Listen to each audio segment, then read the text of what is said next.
নজর রাখবো পরবর্তী সংবাদে। অহল্যাবাই হোলকার শীর্ষক সেমিনারের আয়োজন করা হয়েছে। অবশ্য তার মূল অনুষ্ঠান আজ রবীন্দ্র শতবার্ষিকী ভবনে আয়োজন করা হয়েছে। রাজ্য মহিলা কমিশনের উদ্যোগে বিভিন্ন বিষয় নিয়ে এদিন আলোচনা করা হয়েছে এবং আজ উপস্থিত ছিলেন রাজ্য মহিলা কমিশনের সদস্যরা। এছাড়াও উপস্থিত ছিলেন বিজেপি সহ সভানেত্রী পাপিয়া দত্ত। গোটা বিষয় নিয়ে কি জানিয়েছেন আজ পাপিয়া দত্ত, কি বক্তব্য রাখলেন শুনুন। আমাদের জন্য বিষয়টা খুব আশ্চর্যের ছিল যে আমরা তো সবাই জানি 1947 সালে দেশ স্বাধীন হয়েছিল, ব্রিটিশ তখনই ভারতবর্ষ ছেড়ে চলে গিয়েছিল, কিন্তু আজ এত বছর পর 2014 সালে ইংল্যান্ডের পত্রিকায় আসছে যে অবশেষে আজ ভারত ছাড়লো ব্রিটিশ। কেন? কারণ কি ছিল? আমরা তখন এত ভারতবাসী আমরা বুঝতে পারিনি। আমরা ধীরে ধীরে বুঝলাম তখন, যখন সময়ের সঙ্গে আজ কিছুক্ষণ আগে ডক্টর রাজেশ চ্যাটার্জি উনিও তুলে ধরলেন যে আজকের দিনে আমার শুরু করা উচিত ছিল অপারেশন সিন্দুরের যে সফলতা, সেই সাফল্যের শক্তির জন্য আমার মনে হয় প্রত্যেকের একটি করতালি দেওয়া উচিত এবং নিশ্চিতভাবে আরো জোরদার করতালি এই কারণে হওয়া প্রয়োজন যে এই অপারেশন সিন্দুরের নেতৃত্বে আজ একজন মহিয়সী নারীর উপর আমরা আলোচনা করতে যাচ্ছি। এই অপারেশন সিন্দুরের নেতৃত্ব আমরা দেখেছি দুজন বীরাঙ্গনা, যিনি উইং কমান্ডার ভূমিকা সিং এবং লেফটেন্যান্ট কর্নেল আমাদের সোফিয়া কুরেশি।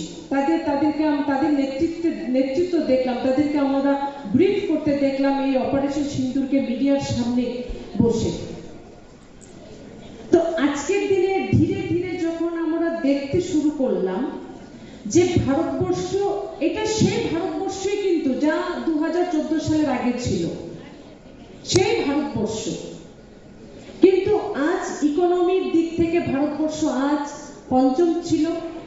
আজ জাপানকে পেছনের দিকে ধাক্কা দিয়ে সরিয়ে আজ ভারতবর্ষ আজ বিশ্ব মানচিত্রে ইকোনমিতে চতুর্থ স্থানে এসে পৌঁছে গেছে। কারণ এটা হলো নেতৃত্বের যে ক্ষমতা, নেতৃত্বের যে সামর্থ্য, সেটাকে আমাদের স্বীকার করে নিতে হবে। আজকের দিনে আমার মনে হয় প্রধানমন্ত্রী নরেন্দ্র মোদীজি যদি প্রধানমন্ত্রী না হতেন, ভারতবর্ষের ইতিহাসের পাতায় এরকম আরো অনেক আনসাং হিরোজ রয়ে গেছে যাদেরকে জানার মতো সুযোগ আমাদের হতো না।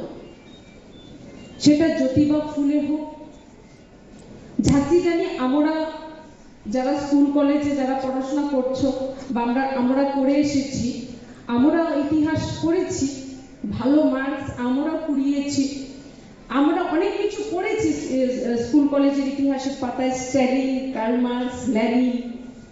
অথচ এই যে স্ট্যালিন, কার্ল মার্কস, লেনিন, তারা কারা ছিলেন, আমাদের দেশের জন্য কন্ট্রিবিউশন কি ছিল, আজ পর্যন্ত তার কিন্তু উত্তরটা কিন্তু তাদেরকে আমাদের পড়তে হয়েছিল।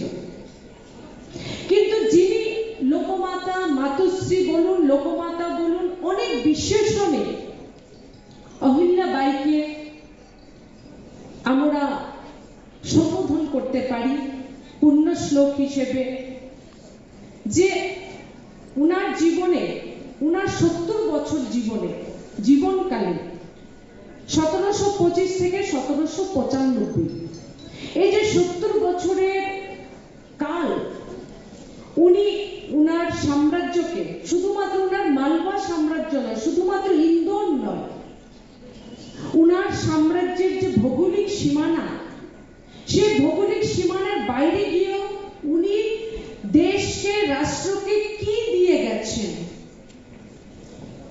সেটা আমরা আজ পর্যন্ত, আজ আমরা 2025 সালে এসে দাঁড়িয়ে রয়েছি, আজ পর্যন্ত আমরা কেন জানতে পারলাম না, সেটাও তো আজকের দিন একটা কোশ্চেন না?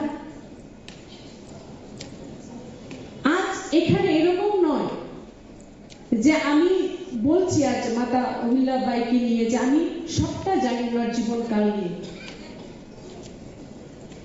আমাকে ঝর্ণাদি ডেকেছেন, তাই আমাকে জানতে হয়েছে, আমাকে একটু পড়তে হয়েছে, কিন্তু আজকের এই জায়গায় এসে আমার বয়স এখন প্রায়, মেয়েরা তো বয়স বলতে চায় না, তারপরও বলে দিই, প্রায় 45 এসে পড়ছে, ছুঁই ছুঁই আমার বয়স। কিন্তু আজ 45 বছর বয়সও আমরা অহিল্যাবাইকে, মাতৃশ্রীকে জানার মতো সুযোগ আমাদের হলো না, আমরা জানতে পারলাম না, সেটা তো একটা কোশ্চেন না? আপনারা শুনলেন সমাজ সেবিকা পাপিয়া দত্তের বক্তব্য। অর্থাৎ আজকের এই শীর্ষক সম্মেলনের মূল লক্ষ্যই হচ্ছে যে দেবী অহল্যাবাই হোলকারের উত্তরাধিকার এবং তার দূরদর্শী কাজকে শিক্ষাগত আলোচনার মূল ধারায় নিয়ে আসা, পাশাপাশি মালওয়ার রানী হিসেবে তার শাসন এবং সামাজিক সংস্কার সহ সমাজ গঠনে যে তার অবদান ছিল, সেই অবদানটুকু তুলে ধরাই হচ্ছে আজকের এই সেমিনারের মূল লক্ষ্য। নিয়ে নিচ্ছি ছোট্ট একটি বিজ্ঞাপন বিরতি, সঙ্গে থাকুন।